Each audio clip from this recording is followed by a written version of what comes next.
Shrines will be where Game 4 takes place, in between Simplicity and HeroesHearth. Simplicity's chosen Shrines. Interesting point of note here. HeroesHearth generally bans Infernal Shrines. In a majority of their matches, they sometimes, very rarely, will change that up, versus certain teams where they are far and above better on one map than another one. They didn't ban it here. They banned Tomb of the Spider Queen, generally a map they like. And now, Simplicity has a chance maybe of getting another win versus HeroesHearth. Urel off the table, unless somebody's crazy. Alex Straza, though. First pick potential with some of our teams, but definitely first pick potential on this battleground, and has been for a while. I wonder if she'll make it through the ban phase. I can't see Urel making it through, not on this battleground, but we do know a lot of teams do prefer Sonya on this battleground due to the control she has over the Shrine and the impact that she has. So there's a lot to consider, I think, for both teams. I love the diversity of the battlegrounds in this match, in this series. Just it has a different meta every time we change battlegrounds, and it looks entirely different. Battlefield of Eternity has its own, Infernal has its own. You know, Dragonshire, obviously, we still don't know what that one is. Towers of Doom, Globals. What is Dragonshire's meta? Like, is there one? Urel is the meta. You're really gonna go there? You really think I wouldn't? Here we go! Game 4 between Simplicity and HeroesHearth Esports, and now we get to see, why does HeroesHearth so often ban Shrines? Is it enough of a sore point for them that Simplicity can take us all the way to Game 5? Let's find out. Is that the protector dance you're doing? I don't know what you're talking about. I never dance. It's literally robot arms I that you're never doing. dance. Robot forward fist pumps. That's the robot. I don't think you understand how the robot works, because the last part was there, the first part. These are some super advanced robots. I had my robot arm, a screw was loose, and so it was But how does your left arm move like that? Is this the more advanced robots? Yeah, when you have certain circuitry in place and more joints, then you can do things like the wave. But I don't know what you're talking about because I didn't dance in the first place. Right. This is all serious business all the time. Back in the day when the robot was invented, the robot dance, that's what robots move like. The next generation of humans will be like, what the hell was wrong with your robots? Like, why did they move like that, you know? But Diablo banned out. Alex Straza does not make it through Simplicity. Are you willing to give up Urel? And if so, is it because you're going to go Sonya? Genji would still be up too, and Genji has not been let through the bans yet this series. It is Infernal Shrines, and you want Shrine clear, but having someone who can force a fight on you is always terrifying with a Genji. These are tough decisions to be made with this last ban. I'd rather deal with a Genji than a Urel. So would Simplicity. I think that makes a ton of sense. HeroesHearth has not really been a Genji team since their early time in phase 1, and their success rate with it was extremely limited. We saw them experiment at mid-season brawl with McIntyre flexing onto different heroes. Clearly they've figured those things out. McIntyre strictly is in that solo, but we will get the Genji. Iceberg, my dude. That's how I view HeroesHearth Esports, and they're drafting this part. Until people have forced them off of things like Diablo, like Johanna, like Blaze, which the third ban has started to do last week too. It's just, there is a whole lot more to this team than meets the eye. I am certain of it. And now we're gonna get to see how their Genji fares. We have not seen a lot of Johanna yet. Hanzo, the pickup. Malfurion, again, the pickup. Jimmy Raynor is still available. Give him some pepper. Splash damage is there, but so is Phoenix. It's terrifying. Johanna, Phoenix, Johanna whatever, Phoenix whatever. And HeroesHearth has been playing a lot of Rhaegar, who suits Genji quite well in a draft. They're gonna get Murden. Oh. Ooh, this is... Okay, there's the elements that you have to run solo support Abathur. Mobility, self-sustain. Murden has self-sustain. Genji kind of technically with deflect. Self-sustain with his mobility. And mobility. Yeah. Murden has mobility. Those are the makings of a solo support app. You can't do it otherwise. We might still see Karazim when you go full aggression. Junkrat's going to be banned out, which says to me, Medivh. We have not seen too much Medivh, but if you ever watch Hosty's stream, he is a Medivh monster. I think half of his games played are Medivh. He is. I'm not shaking my head because then I'm shaking my head because they already have Hanzo, and I would much rather see Hosty play Hanzo. I agree.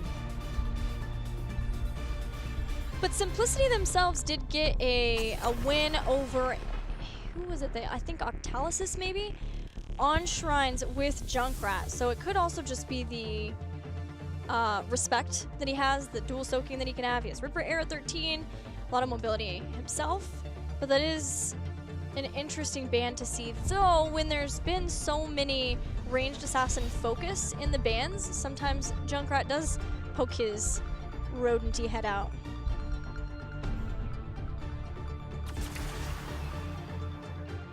Two heroes that can survive versus the aggression. We still just as easily could see a Rhaegar or a Karazim. Rhaegar and Karazim are also excellent clones for Abathur. The amount of healing you can get and damage. They gotta have somebody who's gonna be there for the shrine. Like, is it a Greymane? A mage of some kind, like a Jaina. Jaina is also an Abathur clone. All self-sustain. That is, you have to have self-sustain.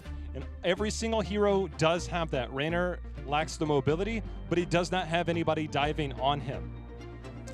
Look, straight up, you know, Zuna used to play Uther whenever they would get in these weird situations. And you have so much shrine control.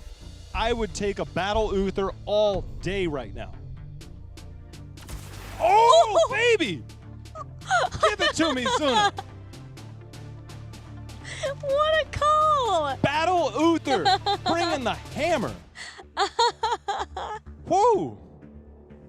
This is a perfect. You have so much damage between Hanzo and Phoenix. I'm laughing at your excitement level. I think this is an excellent pick. This is an awesome. excellent pick. The stun control, the extra support that you have. Yeah. You can. I think Twilight Dream will be the pick. But if you want to survive an Abathur clone, you get Tranquility, and you just survive the onslaught. You have the armor, you have the sustain healing from Malfurion. Everybody lives. Malfurion still has Ice Block for a few more weeks in competitive. So you just pop that bad boy, Ice Block, survive the onslaught, and you're fine. And then Zuna comes in with the Hammer of the Lightbringer, hits you with the one hammer, hits you with the second with Divine Storm, hits you with the third if you have Benediction. Because he will go damage. Oh, he's going Divine Storm. If he goes Divine Shield, I will be very sad. I will be so sad. But until then, I'm going to dream of the Divine Storm. Let's go. Let's do it. We're going into Infernal Shrines. Zuna Uther returns versus the solo supporting Abathur of HeroesHearth that we have not seen in a hot minute. I don't even know what to make of the draft from HeroesHearth. It all makes sense. Everybody on that team can live. Everybody on that team can heal. You have a bunker. Genji has mobility, but when Genji's mobility gets a hammer dropped on it, that is when things can fall apart. Let's talk laning for Simplicity. Because Zuna has been the solo laner, though in having Phoenix, there is some adaptations that can be made there. They also have Johanna, so they have some good wave clear. Will be added to once you see explosive arrows, which is likely to be the pick for Hosty at level 4. HeroesHearth, they also have some options for what they want to do. Genji can try to hold on to a lane. Of course, Blaze will be somewhere in a lane. And Genji's going for a good old-fashioned well snipe with that Abathur hat. Yeah. Nice dismount there by Ishbu. We get a hammer, we get a mine. And that is enough time for Arthlon to get out of there. See if we get some roots put down by Tiger JK. No roots needed. Phoenix in the top versus the solo lane of Blaze. Makes a lot of sense. Yes. The caveat to that is K1 Pro has not been a solo laner for a while. This may be something that HeroesHearth could take advantage of with those Genji rotations, with the Abathur hats too. See if they can try to get a pick on him. They're going. They're going. The number one thing as a Phoenix player in this situation, you get 0 value in pushing the lane out. There is absolutely nothing you accomplish pushing a lane out. Shield gone. Health bar falling, draining. He lives. Think about what you accomplish by pushing a lane out, and it is nothing. So as a Phoenix in this situation, and the threat of a gank is ever present, and he's doing a good job now. You don't have to attack those minions. Much more disciplined approach. That first gank attempt will put the fear in you. I can guarantee you that much. Well, the nice thing is that though he did take a ton of damage, he is a Phoenix and he has shield capacitor, and that is enough that it starts to build up once you haven't taken damage for long enough. So he's able to stay in that lane. He doesn't have to have someone else come and rotate up to hold on to the lane while he backed, which keeps Simplicity in this game. Because mark my words, they do not want to start falling behind in structures versus this Abathur. Wonder if we'll get a mule this game. It seems likely. Zuna brings the hammer in return onto Arthalon. He's trying to walk away. The body block is there. The stun, this. Nice Moonfire and a self-heal there by Zuna is enough to walk away. I was certain he would be first blood. Trust me, I held my breath for a moment. But he even turned back around to deliver one final stun. He's at 61 stacks of Hammer of the Lightbringer, so he is almost to the necessary 75 before he's able to get the cooldown reduction for even more stuns. Well, the other thing I picked up here is this since exposed. You can hit multiple people, and they take that bonus damage. Abathur can only heal so much at a time. Yes, everybody does have the self-sustain, but it's not a guarantee. So it does add to the, hey, you don't have a support, so I'm going to bring more damage to you. Try and heal through this. Later on, talking about damage, having the Hammer of the Lightbringer and then getting well met at 13 to try to reduce some of the damage for whomever from HeroesHearth is coming in, likely to be on that Genji because they're going to be trying to get that lockdown on him anyway, but maybe even if Crowan, is Crowan playing the Rainer? He is. If Crowan comes out too far on that Rainer, might also be a target for them to be able to get a kill from that. Uther starting to make his way up. 12 Skeletal Defenders. HeroesHearth not showing any interest in getting this first shrine. They are pushing the bottom lane. They want to try to escalate the situation, the experience in their favor. Yeah, which is why they're sending Phoenix down. And to put this into perspective, what HeroesHearth is doing by leaving Murden and Blaze on the shrine is they're stealing. Every time you steal one Skeletal Defender away, you're denying it from your opponent. You're denying the speed at which they can pick up the Punisher. And so every time you deny, it just enables the other lanes to continue to push, which is why we now see structures falling in the bottom. We see an experience advantage on the side of HeroesHearth. You have Mule to heal up whatever damage this Punisher does. And so HeroesHearth is making all the right plays around this. See how aggressive Simplicity chooses to be here, because they have to minimum trade out a wall with both towers. That was the shortest Mule life I think I've probably ever seen. Interesting Blaze build I want to talk about in a second from McIntyre, as we see quite a change up here, but for the moment that was a not super impactful Punisher for Simplicity. A very swift rotation from HeroesHearth marked by a lot of damage to take it out and a lot of damage in the bottom lane to get a kill on K1 Pro. Now chasing down Tiger JK, who drops the roots and the Iron Skin so that no other casualties are reported in from Simplicity. This is early game HeroesHearth with an Abathur. This will look entirely different as the Punishers become more meaningful, but if HeroesHearth can establish a lead far enough in advance off their early game play, it is very difficult to fight into this Abathur-style composition of HeroesHearth. So their job, generally well, we've got an Abathur composition, we'll come back in the later game once we hit 10. It is the exact opposite with this style of play on Infernal Shrine. So what HeroesHearth is doing with the half-level lead now is exactly what they intended. It's exactly what they planned, and they are executing their plan very well right now.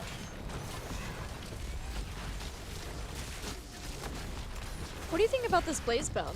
It's wild. The cooldown reduction at 4, I saw you hovering that. Yeah. I mean, it gives you more opportunities to heal up, self-heal, and self-sustain in there. The bonus damage, I guess if you're going more oil, you might as well go more damage since you'll have it more often. Your thoughts? Because It caught me off guard. Yeah, no, it's the same. I wonder if, not versus the composition of Simplicity. Occasionally we've seen Flame Stream at level 13 because it reduces spell power. And that could go with the, well, somewhat, in that you're building into it, but the Crossfire I think is more interesting to me at 7. The additional healing, trying to have your cooldowns up more often. It's one reason why we see Neural Stim Pack so much too, is having all those cooldowns up more often. It's going to give him some more shrine control, but also just try to get more of the self-heal from him. The Raider grabbed the aggro, but... Is he looking for more self-heal because he's taking combustion? No. So yeah, I guess if you're going all in, you might as well literally go all in. The Zuna mentality, because we got a Divine Storm. Wouldn't expect anything different. The Tranquility not being picked up, I think, is more surprising. But if you're looking to end a fight quickly and you have double support and you can rely on the sustain of your general healing and the armor and healing output of an Uther. And we got the Bunker Buster, and everything's been used. It falls. There we go. Yeah, I was looking at the heroic abilities of Simplicity, about to talk about the Bunker Buster, and all of a sudden I just see all of those heroic abilities. Divine Storm is used as well. Blessed Shield, Divine Storm, Twilight Dream, and Planet Cracker to give a kill on Murden. They gotta be super fast here because he's gonna be back in a few seconds. Zuna eats some damage. Johanna, the control there. Very strong on this. 15-4. More skeletal defenders have spawned, and those instantly explode behind Hanzo. And now they can play a more cautious and patient approach to this as the bunker comes out. Here comes the dive from Arthlon. No 13 for Tiger JK. There's some armor. There's some healing. X-Strike coming down. That confirms kill number 1. BBJ on the clone almost takes down Hosty, but they do take K1 Pro down on the front side of things. And once Simplicity established that large of a lead, they needed to exit stage left much quicker. Tiger JK was out of mana on the shrine. Still Simplicity stuck around.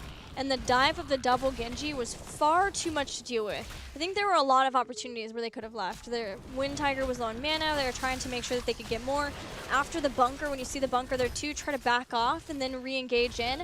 Now it's such a huge issue for them that they were able to, they used so many heroic abilities to get the kill on Murden, but that respawn timer is not long enough. Later on, that may be a different tale, but it just was not long enough for them to freely get that shrine, especially with how fast HeroesHearth has been in this series. HeroesHearth instead has the Punisher now, and this fort is already gone. He was low on mana, but it's that situation alone that is the reason why Tranquility holds up so well against Abathur clones, is that onslaught, it doesn't last forever, and if you can just survive that, you can turn a team fight. Now, HeroesHearth, that lead from the early to mid game, they now have the second Punisher, and this is a 2-level lead, and with an Abathur composition and a Mule on the other side, this is exactly what HeroesHearth planned for. Simplicity, they're going to have to find their way back through team fights. They've done it before. They're going to have to do it again. But mobility and self-sustain is the name of the game when you play solo Abathur, and HeroesHearth has enough of that to avoid a lot of the team fights. Yeah, which is probably a reason why we see the addition of Twilight Dream along with the Divine Storm. It just feels like it's Simplicity's way to bring more aggression versus trying to wait and be patient with things out. Now they're going to do this again. They use 1, 2, 3, 4, everything. Might have been overkill, but they're like, you know what, I'm tired of this. Get in a kill. All right, 30 seconds now where there's no Murden, and they need to do something with that. If you're going to use that much, it cannot be just to get a kill and walk away. They need to be aggressive as much as they can. They have to do something else. He's got to walk on there. That's a start. Scatter arrow in this choke point. Arthlon forced to walk away. They cleared the minions. They got the camp. They need to start getting structures down. If you're going to push in on any structures, a camp is not enough. It does not do enough damage. A Mule will heal all of that up. So they need to commit to lanes or commit to kills, and finding kills is so difficult. Versus all the mobility. Very fair. Well, we saw it's honestly led a lot by Uther. The stunned Divine Storm. But if you're fully reliant on heroics, those are long cooldowns to generate team fights. Yeah, I almost... I almost wonder if it's worth to try to only use the Dragon's Arrow and the Blessed Shield because they're so much shorter. But regardless, they have to start generating more kills out of this. Something. They're going to have another go of it, but unfortunately for them, with the map control that HeroesHearth has, they have a near 2-level lead with 16, and we're going to have a shrine happening pretty soon in the mid. Simplicity, we saw them come back from a major deficit in that last game on Battlefield of Eternity. They have the composition to get kills as the standoff was there. They see Genji at the bottom. The minute Genji sees anybody, he goes away. And the Abathur mine placement to detect any of the rotations for BBJ, that's exactly what he needs to do. The mines are not for wave clear. They are not for doing damage. It is strictly to control rotations and control vision. And he is doing exactly what needs to be done with an Abathur. Well, no 16 for Simplicity. They have fought without a talent tier before. It's what let them come back in the game. How much do they commit? Looks like they're fully in. Ice Block used. This time, though, it was some hesitation. And the hesitation on that, perhaps trying to make sure that they didn't use all their abilities there. This time ended up, because Phoenix was away, couldn't put any more damage on besides the Planet Cracker. Murden makes it into the bunker. McIntyre saves the Ishbu, and this is going from bad to worse if you're Simplicity. They flanked Arthalon. K1 Pro is staying mounted at max range so that he could continue to try and fight him. But the fact that he was the one that had to do the dismounting, that Genji would have been able to agility away. He also has movement speed from Abathur at 16 on the Carapace. So it's almost impossible. If you have no CC, which Phoenix slow is not hard CC, you're not getting the kill, and Genji goes right back into position. Well, you can see the gears turning for Simplicity. They're trying to figure this out. They've changed things up. They did not use all their abilities at once, but they did have a heavy commitment on that Murden that did not work out. But they have 16 now. They'll have Planet Cracker back in 27 seconds. Divine Storm up faster. HeroesHearth is going to be close to their base, so maybe a place where Simplicity can get a fight in their favor and get more done, be able to have more room to chase people down. First, though, they got to clear out this Punisher. That Punisher is ripping apart the health bars with those arcane sentries. That has established so much control. There's a jump. If they wanted to force a fight, the time is now. They have a few more seconds. They do get that down. Zuna's going in deep. He's trying to get the stun. There's the Dragon Arrow. He's going to get another stun. The entire time, Genji has been whittling away at the bottom. This is almost a double keep play, and that will continue to be a threat. They have instantly moved up to the top, has HeroesHearth. They have Simplicity on skates right now. Yeah, this is more like HeroesHearth that we knew from Phase 1, especially the end of Phase 1, the solo Abathur support and the heavy split pressure of Arthalon. And they are showing that they have the capacity to still bring that strategy back up and make it work. Nature's Cure, the Blessed Shield was used. So the oil cooldown at 4. He's just been, every time you try and engage, just put down oil. How do you chase this? And there's keep number 2. K1 Pro wanted to be in a position after the Swift Strike so we can keep the slow on. Here comes the rest of the team. It's looking pretty good if they can catch this Arthalon, get this kill here. Nice dismount. Roots far behind. The entire time, this is giving up top lane push. They do not get the kill, and Jimmy Raynor says, me and my boy are going to work, and it's on this top keep. This is almost a triple keep play off of that last Punisher, and what Arthalon has done with the Abathur and the Genji. This is insane. As the Dragon Arrow comes out on a miss, McIntyre doesn't even put down, as Posty falls, he didn't even put down the oil for himself. He did it to protect Hanzo, and this is just getting out of control right now. HeroesHearth playing this different style, but an oldie, but a goodie. Planet Cracker's stuns are going to keep Genji there. But but it may just simply be delaying the inevitable with so much that's been lost by Simplicity. All of the keeps, Johanna. HeroesHearth doesn't have their Genji, but they still have Crow in here. As long as they can keep him alive, firing away, giving the core a taste of the Rainer style. Especially with that Abathur hat, still keeping him alive, has the boost of health. The mule even goes down there to take away core shots away from Heroes. That is not a Manor Mule, that is to save my teammates. Another just top-notch play is 40% and falling on this core. And HeroesHearth just displayed a game that you will rarely, if ever, see be played in that fashion. We've seen solo Abathur games. I've never seen one like that before. How do you mean? So the mines were constantly in that mid to bottom rotation. Yeah. And then Arthlon just stayed there. And with no CC, no follow-up rotation, the vision control was perfect. The hey, we have a Genji, you're not coming to kill me every single time. And Simplicity had no answer. Do we go bottom? Do we go mid? And the minute you go bottom, they go top. I mean, the mind games there for HeroesHearth. That's why I love Specialists, because you kind of change the game. HeroesHearth, that was a clinic. Well, it was a wonderful play with vision.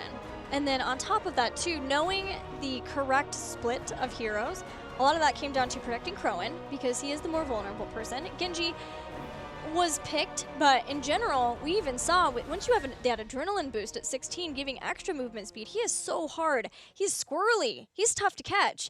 And that Arthlon could put pressure in one lane, you had pressure in another lane, and then you just cycle the symbiote to be able to give the healing once that carapace goes through. It was impressive. I think, for me, the most impressive thing to come out of that is that HeroesHearth has not played that solo support Abathur once the whole season, all of this phase. And then they come back in and they play it dominantly. They show exactly that they have indeed been practicing and honing these kinds of skills. It still had good synergy, albeit some different in their split pushing, and it bodes well for this team. You have to change your draft up when you see that. When you see the two mobility self-sustained style heroes in the first couple of picks and the Abathur. Sometimes we've seen teams use that as bait, and then the Kharazim comes in, it's a more normal composition. But the second ban for Simplicity was a Junkrat, not a Blaze, not a Phoenix.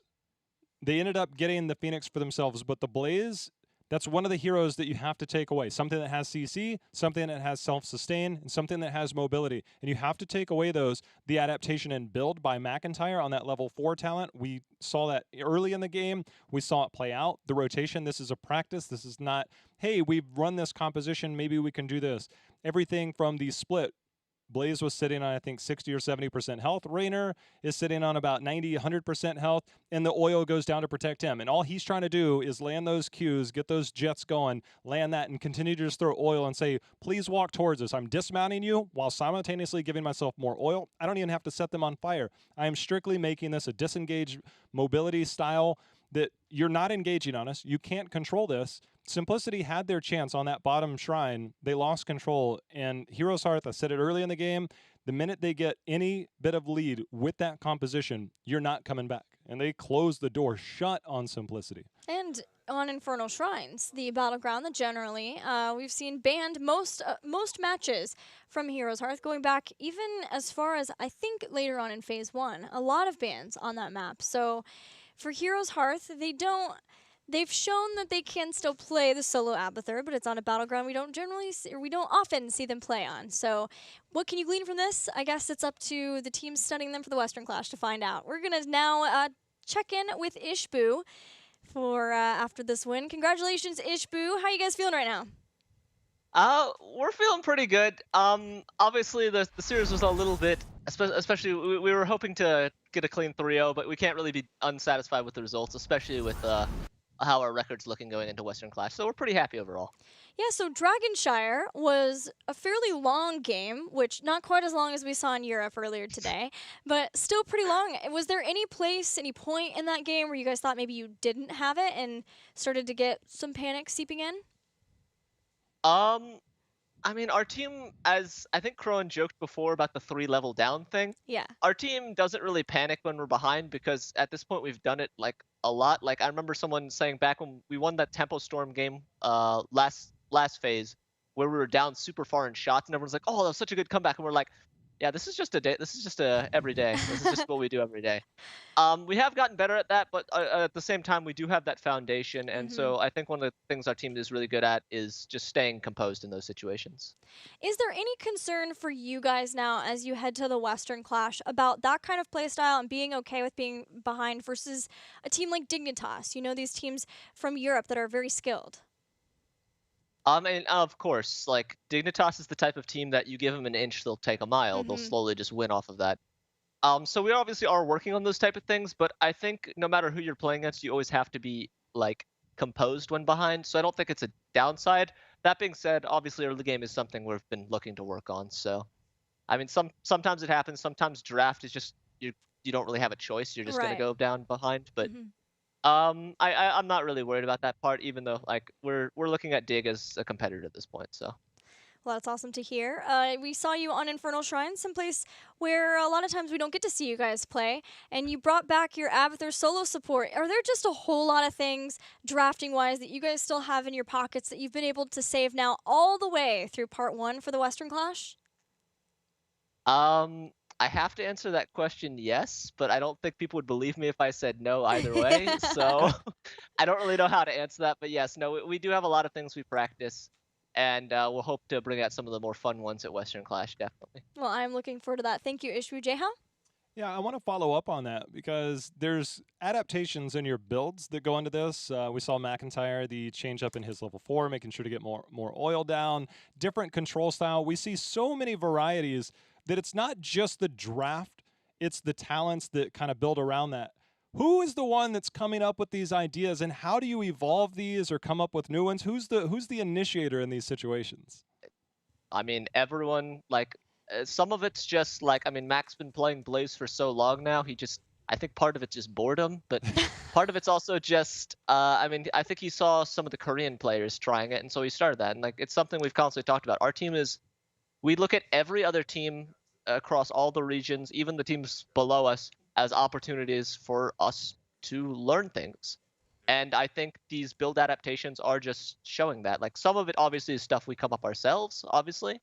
I think there are some fun ones there, but I think we're the type of team that we're just going to try things, we're going to throw things at the wall, and we come up with some pretty cool ideas. And I think so the talent adaptations and stuff, everyone's got those. BBJ comes up with like a new one every day. I come up with, I'm less frequent. I'm more of the just tried and true. But yeah, Mac and BBJ and Arthalon just love to come up with random new things to try. So. Okay, entertain us, if you will, because I don't want you to give away any of those secret strats for Western Clash. But do you have any compositions that have failed miserably that you guys tried that you want to share with us? Failed miserably? I mean, do we fail? No. I don't know how to answer that. Any specific hero or comp that you're like, this didn't quite work out, probably won't see it?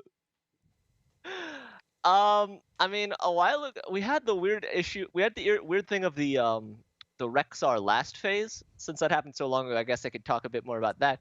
We briefly had Rexar, and we were just straight, like, undefeated on that thing.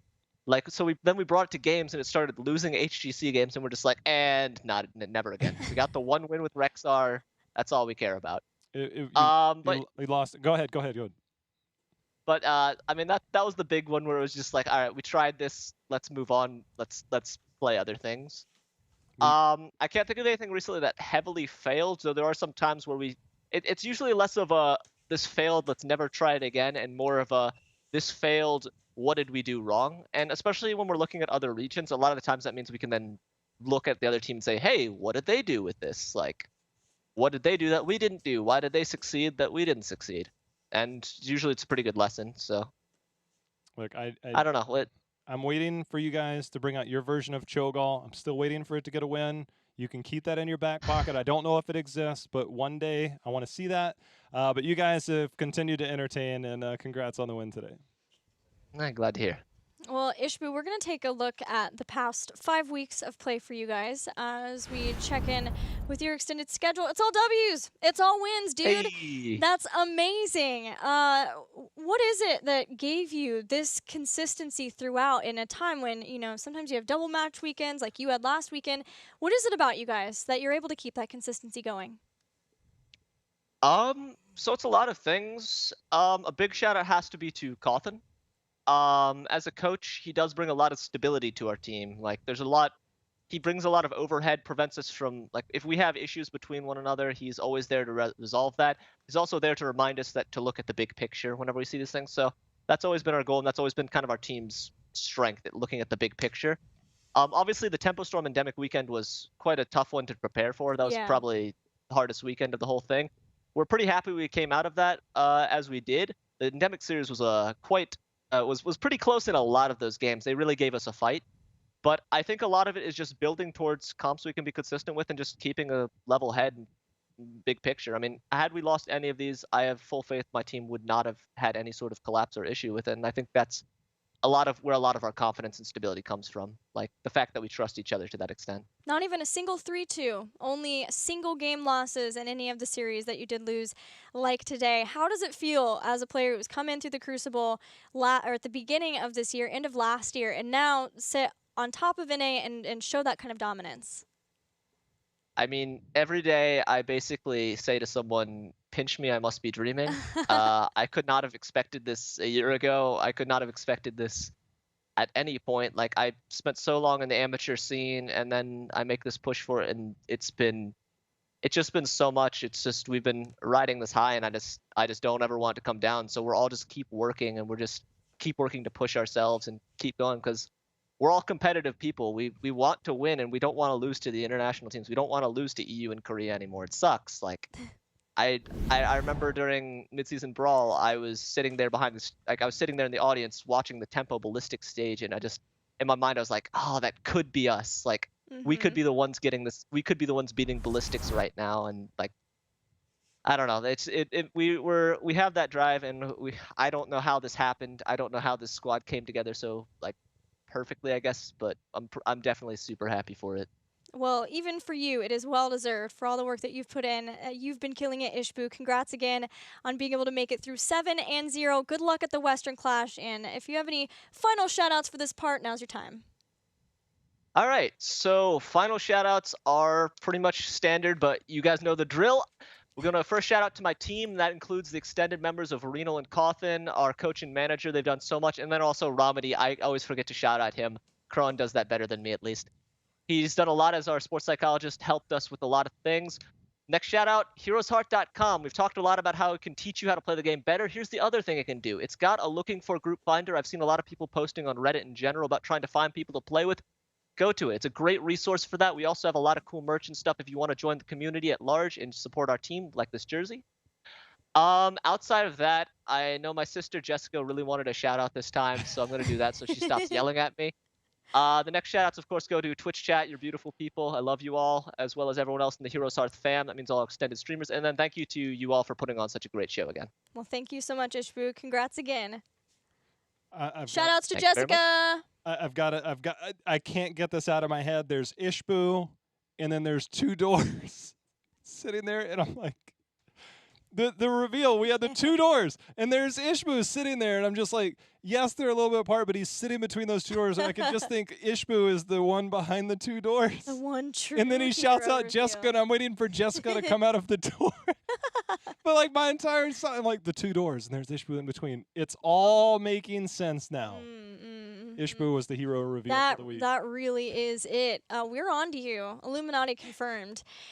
Guys, this next match is for a lot of the marbles. It's not everything, but it's a lot of the marbles. And it's going to be a good one anywhere, so don't go anywhere. It's going to be Awesome Freedom versus Octalysis for their last match of Part 1 when we come back. Out so much of that, it's